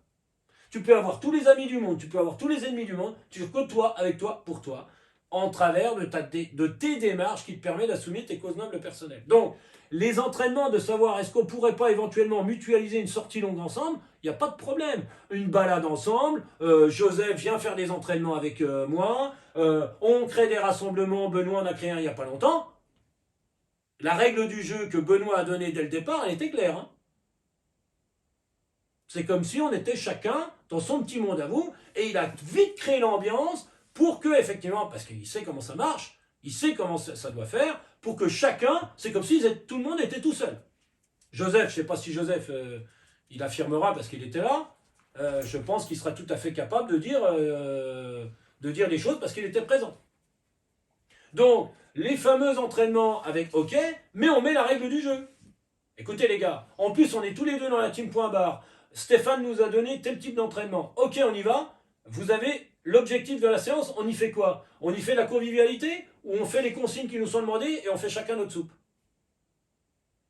On est là pour bosser. Et on n'a pas de temps à perdre. On a quand même, vous et moi, pas tant de temps que ça à accorder à son développement personnel. On ne va pas y rater trop de temps. On est bien d'accord que c'est clé ça. Donc, j'ai bien entendu, hein, Joseph, ton histoire, ce serait bien de savoir, tiens, du coup, on pourrait éventuellement... Pas de problème. Mais mettez les règles du jeu, les gars. On court en club, on court... ok. N'oubliez pas de bosser. Sauf si on décide de faire cette sortie très conviviale, et ça papote, et ça machin, il n'y a pas de souci. Mais on n'y met rien d'autre à l'intérieur. C'est un autre truc. Et je vais te dire, si ça tenait qu'à moi, bien souvent, je connais parfait les deux nénettes qui vont courir entre midi et 2, avec le pilote qui est plus du tout dans la bagnole, mais juste de savoir qui couche avec qui. Vous voyez très bien ce que je veux vous dire. J'ai presque envie de leur dire, bon, faites pas chier les gonzesses. Je sais que votre passion, c'est de savoir qui couche avec qui. Alors, que de faire 1 heure et demie qui sert à rien. Allez faire 3/4 d'heure de boulot toute seule, chacun dans votre coin, et après, allez au bistrot et vous saurez qui couche avec qui. Déjà, l'un sera fait correctement et l'autre aussi. Parce que qui couche avec qui en même temps que tu cours, enfin, c'est un bordel sans nom. Donc, allez courir que 3/4 d'heure, toute seule dans votre coin, bossez, le pilote dans la bagnole, vous me fermez les fenêtres, les radios, tout le bordel, les téléphones, vous bossez, l'efficacité est telle que le pilote est dans la bagnole, vous donnez le meilleur de vous-même, donc satisfaction, agression impeccable, peut-être pourquoi pas qui va découler sur un moment d'adaptation. Parfait. Et après, une fois que tout ça est fait, vous allez au bistrot et qui couche avec qui de façon correcte, c'est parfait. L'Urban Trail de Chaumont, Richard aimerait qu'on en fasse parce que, alors vous irez vous balader sur l'Urban Trail de Chaumont, ça a l'avantage d'avoir une multitude de formules sur un parcours, c'est un type dernier homme debout sur 24 heures. La formule est tellement grande que Richard, il est possible de faire des équipes de 3, des 24 heures tout seul, enfin tout un panel. Oui, j'ai trouvé que c'était une bonne idée d'en faire un événement team.bar. Oui, effectivement, ça me semble important. Voilà. En ce qui concerne les gens qui ont des habitudes, je prends un exemple. Il y a dans la team.bar des athlètes qui, le mercredi après-midi, l'un dépose l'enfant au handball, l'autre au machin, et ils ont 1 heure et demie de dispo. Il y a une piste athlée, et ils vont sur la piste athlée, et il y a un mec qui se prend un peu pour un entraîneur et qui leur propose des trucs. Plein ballon, les gars. Parce que là, quelque part, il y a un lien social qui se crée, il y a une histoire qui se crée. Allez-y, plein pot. Et qui me dit, eh ben, je rajoute ça. Il me donne un peu la teneur de sa séance, et il n'y a pas de problème. C'est une très bonne idée. En ce qui concerne Joseph, c'était parce qu'il voulait prendre un engagement un peu plus poussé, mais par rapport à ce qu'il préparait, et notamment que Joseph est certainement dans une année qui ne peut pas faire autrement que de passer par un événement qui s'appelle l'UTMB pour connaître vraiment certainement l'apogée de sa carrière de trailer, et d'ailleurs qui correspond très bien par rapport à sa cause noble. Là, on rentre dans un autre domaine où là, c'est une année de moine,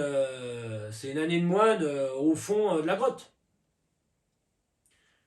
Je suis désolé, Joseph. Le lien social, on verra bien quand tu auras fait le job. Ouais, ben là, donc, du coup, moi j'ai dit non au président du club, quoi. Il arrive un moment, il faut faire des choix, il faut savoir ce qu'on veut. Tu connais mon point de vue là-dessus. Surtout que, quelque part, quand on veut rentrer dans une certaine élite, on ne peut pas être dans le tout venant. Et vu le niveau de cause noble, vu... Là, il faut tirer vers le haut, quoi, mais après, dans l'élite, c'est un grand mot, hein. Oui, bah, Joseph, s'il te plaît, fais pas le modeste. Hein. Le tirer vers le haut, il n'y a pas de problème, mais tu sais aussi qu'il arrive un moment, quand on arrive dans des apogées, mais ça je pense que n'importe quel chef d'entreprise, chacun un entrepreneur, et c'est une forme d'entrepreneuriat, quand on veut arriver à des causes nobles tellement importantes, et que la mise dans la matière est de très haut niveau, ça peut se faire que seul. Ça c'est comme ça. Mais il ne faut pas oublier le lien social à des moments clés, et Joseph, tu le fais très bien en venant participer de temps en temps, mais le moins possible, parce que quand on se retrouve au départ du départ de l'UTMB et quand on veut faire partie des mecs qui vont terminer dans les 100 premiers. Il faut savoir exactement à chaque millième de seconde ce qui se passe dans son corps sans être perturbé par Pierre-Paul Jacques à côté de soi, sans avoir aucune autre influence que la sienne. Et t'as fait le choix, Joseph. Salut, Paul. J'ai fait le choix et je vais faire en sorte de réussir cette année. Ah bah oui, je sais bien. On regarde sa semaine dans sa globalité. Ah bah tiens, cette semaine, ah dis donc, la séance là, ah puis tiens, il y a machin qui l'a fait, moi je vais la faire vendredi et tout. On est déjà dans une prévision de semaine, on se l'est déjà presque mise en tête. Enfin, j'imagine, non les gars, vous pouvez m'affirmer de la tête, mais généralement, tu dis, ah bah tiens, en fonction de ce qu'il m'a mis, tiens, je vais le mettre là, je vais le mettre là, je vais le mettre là. C'est déjà calculé. Mais si le chef d'entreprise le fait, les employés le savent. Le fait de partir là-dessus, eh ben, inévitablement, le corps met en place un système d'autoprotection pour que la séance du mercredi, tu as l'impression que tu l'as fait à bloc, mais lui, t'inquiète pas, il dit oui, mais il a prévu de faire vendredi la fameuse trail mixte tout droit, à déposer le sac là-bas, puis à revenir. Il s'est fait tout un plan. Je sais pas ce que l'autre dans les Vosges, il leur a envoyé, mais vu ce qu'il. On va mettre des marges de sécurité hyper basses en lui faisant croire qu'il est au taquet mercredi, parce qu'il faut en garder un paquet. Hein. T'as vu vendredi ce qu'il a prévu, puis il a prévu de le faire avec un mec en plus et machin. Mais ça, on fait tous pareil, il n'y a pas de malin. Moi le premier. Si moi je m'écoutais, ah bah oui, mais alors attends, du coup je fais du ski de fond cet après-midi avec Vincent, putain demain je mettrai bien 4 boucles de la nouvelle bosse que je viens de faire, ça collerait bien, en plus que Benoît il m'a dit qu'il était dans l'école buissonnière, ou peut-être que je vais aller faire un tour avec lui, ça tombe bien parce qu'on s'est pas trop vu cette semaine, tu vois. Et puis du coup samedi il fait beau, putain si je pouvais avec les potes que j'ai pas vu depuis longtemps, je pars super tôt, en plus j'ai la voiture, Joy en a pas besoin, je vais faire 5 heures de ski de fond, puis comme ça on a l'après-midi pour être au bureau, pour bosser sur tous nos projets Team.bar. Je suis pareil. Sauf que si je pars comme ça, je m'agresse jamais. Et là je peux te dire que cet après-midi quand je suis parti, je suis revenu, elle me veut arriver du ski de fond, oula, ouais. Parce que ben on a mis 25 bornes, et ben demain les 4 tours, je les ferai pas. Hein. Je te le dis. Hein. Et même, j'irai pas courir avec Benoît, comme éventuellement, ça me ferait plaisir d'aller faire l'école buissonnière avec Benoît. Il a prévu de se mettre 3 tours. Bah non. Bah non. Ça me fait chier. Mais il arrive un moment, il faut faire des choix. Il faut savoir ce que je veux. Quoi. Donc, on a commencé à partir à Gérardmer ski de fond. J'ai dit, bah non, il faut agresser là maintenant. Donc j'ai agressé. J'ai dit, on verra bien. Et je suis arrivé là, je me suis mis comme ça, j'étais en croix là sous le canapé. Bon bah ok, demain l'école buissonnière avec Benoît, même si ça me fait chier, ben demain matin, non Benoît, non. Je suis en travers, je viendrai pas avec toi demain, alors que on ne demande pas mieux que d'aller s'entraîner ensemble, tu vois. Je voulais mettre déjà la semaine, alors si en plus il faut que je vous les mette au jour le jour les gars. Non. Tu peux aussi dire, bon voilà, moi en fonction de mon temps, là cette semaine je suis en déplacement, le mardi, tiens je pense à Sebamio, là je suis en déplacement, là je suis là, donc la mixte je peux la mettre que là, la PPG je vais la mettre que là, enfin il arrive un moment, c'est comme ça, ok. Mais à chaque séance, moi je pouvais pas faire autrement, en plus, tiens je te raconte juste mon histoire. Ce matin, je dois aller faire du ski. Finalement, c'est Joy qui a la voiture, qui va là. Mes skis, j'ai tout laissé dans la bagnole hier. Donc, du coup, elle revient qu'à midi. Donc, on va faire autrement. Du coup, du bureau jusqu'à 10h. Après 2 heures d'essi. Après, bah, finalement, elle revient. Bref. Et ben, n'empêche qu'à chaque séance, maintenant, je le sais, hein, je me connais. Et maintenant que je peux rembrayer parce que je suis plus malade, parce qu'on n'a plus de travaux, parce que machin. Et ben, à chaque séance, j'ai pour objectif de ne pas y retourner le lendemain. Quand je prends le départ de mes séances, je sais, j'ai mes causes nobles, j'ai mis mes objectifs de l'année, je fais comme vous, hein, je ne suis pas plus malin que vous. Hein. J'ai mis les séances de PPG, les machins, les trucs, et à chaque séance, j'ai pour but de ne pas être capable de faire celle du lendemain. Même si c'est pour aller courir avec Benoît, même si c'est pour faire la première sortie de ski de fond, même si c'est pour faire une belle balade de ski de rando, alors qu'il fait beau sur les crêtes avec Titou, avec qui je pars en Macalu, même si j'ai pour objectif de ne pas être capable d'y retourner le lendemain. Ayez pour objectif de ne pas être capable de faire celle du lendemain. C'est 90% de la team.bar. On est dans une organisation de capable d'assumer tout ce qu'on s'est donné de faire. Et surtout quand tu es chef d'entreprise, il ne manquerait plus que tu... Oh bah non les gars, moi je me suis dégommé aujourd'hui, demain. De toute façon, les séances que je vous donne, elles sont à géométrie variable. Il n'y en a pas un qui peut me dire que je vous bride. À part la sortie A2, garder une fluidité, une pression interne la même toute la séance, là on est dans, on est dans un travail de pilote qui doit être capable de garder les curseurs. On est dans autre chose. Sinon, 4 séances sur 5, qu'il n'y en ait pas un qui me dise qu'il n'est pas capable de se dégommer avec les séances que je donne. Sinon, vous foutez de ma gueule, ou il y a un problème, quoi. Essaye de te dire que tu n'es pas capable de faire celle du lendemain, parce que sinon, vous rentrez dans cette catégorie de gens qui pensaient que c'est l'entraînement et de te faire tout bien, tout ce qui a été donné, de façon correcte, qui vous permettra de dire que vous êtes... Non. Soyez capable de ne pas être capable de faire celle du lendemain, donc de s'agresser et de mettre en place des adaptations. C'est pas de juste faire... Vous n'aurez jamais de recette avec moi. Et il n'y en a pas de recette.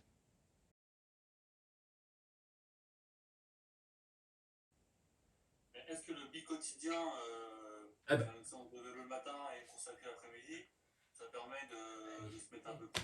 Bah oui, quand on peut. Bah oui, Joseph. Bah bien sûr, quand on peut. Moi, maintenant, je suis obligé de passer presque par ça. Eh ben, ouais. Merci, Joseph. Le lendemain, tu fais rien. Mais si tu ne refais pas dans la journée, bah merci, Joseph. Évidemment. Tout est bon. Et consacré l'après-midi ou des trucs comme ça. Il faut trouver des solutions pour être dégommé. Je suis désolé, les gars. Et ça ne passe que si on a la capacité de savoir exactement quel type de véhicule j'ai besoin en rapport avec sa cause noble. Donc si ça doit passer par...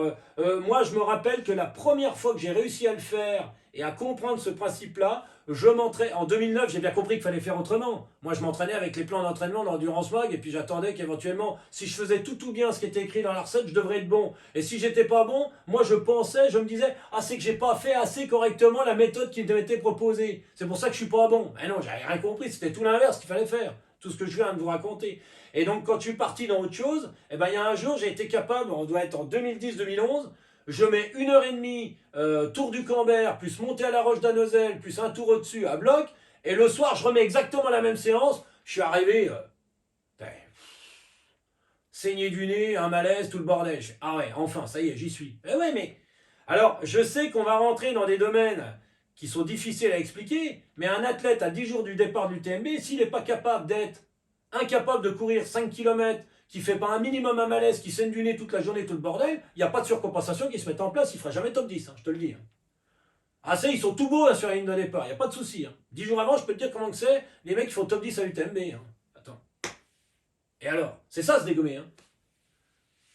Mais, on est en train de parler d'être un peu différent. Mais le principe doit rester le même. Se dégommer quand on a une vie quotidienne et tout, et quand on n'a aucun intérêt d'aller jusque-là. Chacun a sa petite cause noble, personnelle. Donc à quoi ça sert d'avoir un véhicule capable de faire top 10 à l'Ultra Trail du Mont Blanc, alors que ma cause noble, c'est simplement d'avoir un corps à 50 ans qui tienne encore la route quand je vais éventuellement cavaler. Bon, calmons-nous, D'accord ? Donc, Joseph, à l'heure actuelle, s'il me dit, écoute, moi j'arrive à un stade où si je veux sentir l'agression, je suis obligé de passer par au moins une fois par semaine, 2 entraînements, sinon il ne se passe rien, il a compris. Il faut aller à l'agression. Alors, c'est Mehdi, mais dans ces cas-là, c'est important, en fait, de comment dire, pas de compresser l'entraînement, mais pour créer cette agression. Parce que si, justement, on a un bi-quotidien, pour aller jusqu'à chercher cette agression, il faut bien essayer des solutions. Ouais. Benoît, ce qu'il te donne à faire, ouais. Généralement, tu es capable à un moment ou à un autre de lui dire, écoute, Benoît, j'ai plus l'impression que, même si Benoît, je pense que, encore une fois, comme moi, 4 séances sur 5, elles ont la capacité que tu peux être capable d'aller jusqu'à l'agression à chaque séance. En fait, je pense que là, je pense que oui. Mais la question que ça soulève, c'est est-ce que moi, je suis capable de dire, là, il faut que je dise stop. C'est plus ça la question. De toute façon, les symptômes sont toujours les mêmes. J'en connais pas d'autres. Et tous les athlètes qui sont passés par là et qui ont compris le truc, c'est toujours la même. Rien que j'ai du mal à y aller, mais j'y vais quand même. Et quand j'y vais, je suis pas à la moitié, que je bats, je rentre, il y a tout qui pète. Alors c'est pas de, Sonia me disait la semaine dernière, elle me dit, une fracture mentale. Je comprends, hein, c'est un terme générique. Non, c'est pas une fracture mentale. C'est que là, les chefs d'équipe sont en train de tout faire pour dire au patron, fous-nous tout ça en maintenant, ce bordel de merde. Me parlez pas de fracture mentale, les gars. De quoi, mais... de dire stop. Eh oui, mais le stop, il se crée tout seul. Et si t'es pas capable de lire un mec qui te remonte les informations rien qu'en lisant, en gros, quand tu lis la séance, t'annonces à tous les chefs d'équipe et à tous les employés, tu descends à l'usine en bas. Les gars, ce soir, après le boulot, il va donc falloir faire ça. Il y a tout le monde qui souffle là-dedans. Tu dis, ah bon, j'ai l'impression que je vais être obligé d'aller sortir des reliquats de budget. Et même en y allant, ouais, bon, ok, c'est bon, j'ai compris. Allez, rentre à la maison. Benoît, c'est bon, je suis dégommé. Tu vois, Benoît, il devait venir hier soir courir avec nous dans maintenant la sortie qu'on a créée en commun tous les mercredis soirs. Il m'a envoyé un message, il me dit, Steph. Et l'autre, il avait une tête comme ça, je suis HS. Il n'est pas venu. Bah alors. Fallait qu'il mette en place des adaptations. Ouais, je pense que c'est une peur de niveler par le bas. Et du coup, Mais non, Mehdi, l'entraînement n'a jamais fait progresser. ouais, mais non, mais j'ai bien compris. Mais j'explique la cause. Ben oui. Donc, moi, m'amener justement, parce que je pense que beaucoup peuvent être dans cette situation-là, c'est justement de ne pas vouloir niveler par le bas et de ne pas se dire, ah, il faut que je m'écoute, et là que je dise stop, il faut que j'écoute le corps et que le corps, en fait, il dit, on doit s'arrêter. Il faut prendre ce temps, c'est 4 jours, comme tu dis, ou 2 jours, enfin peu importe, j'en sais rien. Mais voilà, je pense qu'il y a cette peur intérieure qui fait qu'on n'a pas envie, donc du coup, on est le bon élève qui a envie de faire les séances comme on lui dit. Voilà. Parce que, Mehdi, l'entraînement n'a jamais fait progresser. Ok, j'ai bien compris. Non, mais ce qu'il exprime, c'est la différence entre la flemme et puis savoir s'arrêter au bon moment. Ah, mais la flemme, c'est un super truc, hein. La flemme, c'est génial, la flemme. La flemme, c'est révélateur de 2 trucs. La flemme, c'est j'ai pas le budget. Ça n'existe pas, la flemme. T'es pas plus feignant que qui que ce soit. Ça n'existe pas, les feignants. Les mecs qui n'ont pas le budget, c'est différent. La flemme, ça n'existe pas, la flemme. J'ai pas envie, je suis pas motivé. Non, t'as pas le budget. J'ai pas envie d'aller courir, ok.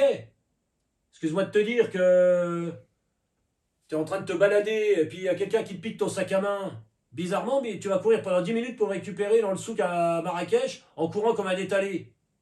Ah bah là, d'un seul coup, t'as un budget. Hein. Alors que le matin même, on pourrait peut-être aller faire un footing à Marrakech, tranquillou. Ouais, t'as pas de budget. T'as pas de cause noble, t'as pas de budget. Et bizarrement, tu viens de te courir 10 minutes à bloc, que même si je te tapais dessus, tu courrais pas aussi vite pour aller récupérer le sac à main de ta femme qui s'est fait piquer dans le souk. Ça n'existe pas, la flemme. Le budget que t'as pas, ça existe. C'est pour ça que je vous donne des séances en lien avec votre objectif principal pour que vous preniez l'habitude qu'à chaque séance, il y a un lien. Ne pas l'oublier. C'est le budget. La flemme, ça n'existe pas, la flemme. Oh, j'ai pas envie. Non, j'ai pas le budget. La fameuse secrétaire de Paris qui se retrouve au col du Lotaret en conférence chez Frey, là, à Paris, qui t'explique que pour elle, le sport, ça se limite juste à montrer ses fesses 3 quarts d'heure, 2 fois dans la semaine, à faire des photos sur son Instagram, qu'on lui dise qu'elle a un beau cul dans une salle de sport. Elle s'est quand même retrouvée au col du Lotaret, même si tu avais donné 50 000 balles, elle n'aurait jamais été marcher de nuit 18 km, col du Lotaret, Valoir, 18 bornes, 40 cm de nage le long de la barrière de sécurité, avec les tapis de sol autour pour pas trop crever de froid. Bon. Ah, bizarrement, elle a eu un budget d'un coup, c'est ça où tu crèves. Je veux dire que quand elle est descendue dans l'usine, c'est ça où vous crevez. Alors que je vais te dire, elle était bien pépouse, et même 50 000 balles, elle n'aurait jamais fait ça, mais ça va pas. Elle l'a fait, hein. Elle avait du budget d'un coup. C'est qu'une histoire de budget. Donc la flemme, là, c'est un autre problème. Par contre, ne pas avoir le budget, comme Mehdi, il te le dit. Moi, j'ai le budget. Il a le budget. En plus, Mehdi, je le connais par cœur. Il fait partie de ceux qui ont le budget permanent, quoi. Hein. Puis il est capable d'y mettre des rallonges. Il n'y a pas de souci. Par contre, il arrive un moment, il faut qu'il soit tout à fait capable d'écouter les chefs d'équipe. Parce qu'il n'est pas tout seul le patron. Il y a le patron qui met en place tout un sacré système, et Mehdi, il a un très bon patron qui met en place un sacré système, qui est super. Sauf que, il faut de temps en temps écouter son corps, Mehdi il dit. Moi je dis, être capable de reprendre les informations que vont te donner les chefs d'équipe. Et quand tu fais... C'est les chefs d'équipe qui font... Oh putain, là le Benoît il m'a envoyé un truc. Alors, il a différentes stratégies. Mehdi pourrait peut-être appeler Benoît et dire ah, écoute, est-ce que ne vaudrait pas mieux que j'aille quand même faire un footing à la place? Parce que Mehdi, sans le vouloir, a un certain formatage qui pense que c'est l'entraînement qui fait progresser. Mais c'est pas grave, j'étais le même, on est tous les mêmes, il n'y a pas de malin. Sauf qu'à un moment, quand tu dis oh putain, j'ai peut-être une belle opportunité qui y arrive d'avoir mis en place un système qu'à chaque entraînement, j'aimerais bien ne pas pouvoir faire celui du lendemain. Et que quand je tente quand même de faire celui du lendemain, je n'y arrive pas. Je m'offre un moment d'adaptation qui est plutôt du bain béni parce que je vais me rapprocher du véhicule dont j'ai besoin dans quelques mois. Le fait de se parler comme ça peut sensiblement changer les choses. J'espère que je réponds à ta question, Mehdi. Ouais, il m'a encore cassé la tête, je vais encore me poser des questions. Je suis désolé. Pardon, Mehdi.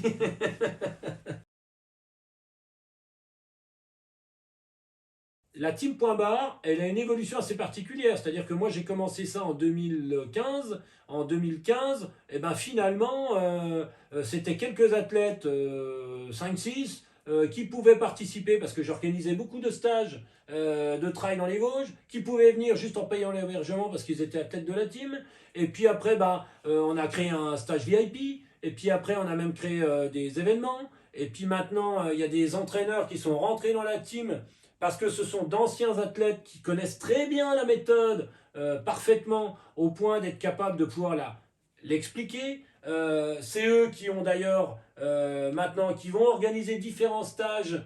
J'espère que vous avez tous essayé de remplir au fur et à mesure. Chaque athlète, chaque entraîneur a la capacité de pouvoir proposer un petit stage de plusieurs jours dans sa région. Avec un stage VIP qui a lieu chaque année au mois d'août et qui cette année aura lieu dans le Massif Central. On verra bien si ça marche ou pas. Enfin bon, bref, peu importe. L'évolution sur 3 ans, inévitablement, c'est de renforcer ces entraîneurs au point d'avoir la capacité de pouvoir offrir, entre guillemets, une demande plus précise. Didier Rime a des capacités que je n'ai pas, connaît parfaitement la méthode Point Barre, il gardera la façon de faire, mais pour quelqu'un qui se blesse, pour quelqu'un qui revient au sport, pour quelqu'un qui a des difficultés motrices, etc., en utilisant quand même la méthode Point Barre. La méthode Point Barre, elle n'est pas très compliquée, hein, c'est tout ce que je viens de vous raconter. Ça va même jusqu'à essayer de ne jamais avoir 2 fois le même entraînement dans l'année, enfin, etc., etc. Tout ce qu'on vient de dire, les agressions, les trucs. Cette méthode-là, Didier est capable de le faire beaucoup mieux. Une diagonale des fous sur 50 heures, moi qui l'ai fait en 26 heures, je suis moins bien placé que Benoît Letellier qui est capable de le faire, qui l'a fait en une cinquantaine d'heures. Et il va être beaucoup plus parlant en respectant quand même la team Point Barre. Florian qui, pour le débutant, Florian, en regardant un peu la team Point Barre, aura un tact beaucoup plus proche du mien, peut-être, sûrement. Martin, qui est beaucoup plus branché vitesse, qui est peut-être branché aussi un peu athlétisme et compagnie, en gardant le principe de la team Point Barre, sera beaucoup plus parlant à certains athlètes. Ça, c'est aussi l'avenir de la team Point Barre, ça c'est clair. Ça, inévitablement, on doit être capable de pouvoir offrir, entre guillemets, des possibilités à des athlètes dont je ne passe pas, dont je n'ai pas forcément toujours très bien la capacité, le tact ou les compétences, et que eux vont les avoir de par leur tact, leurs différentes compétences, mais en respectant la méthode Point Barre que j'ai mise au point depuis plus de 10 ans. Quoi. Voilà. Ça, c'est l'avenir de la team Point Barre, c'est ça c'est sûr.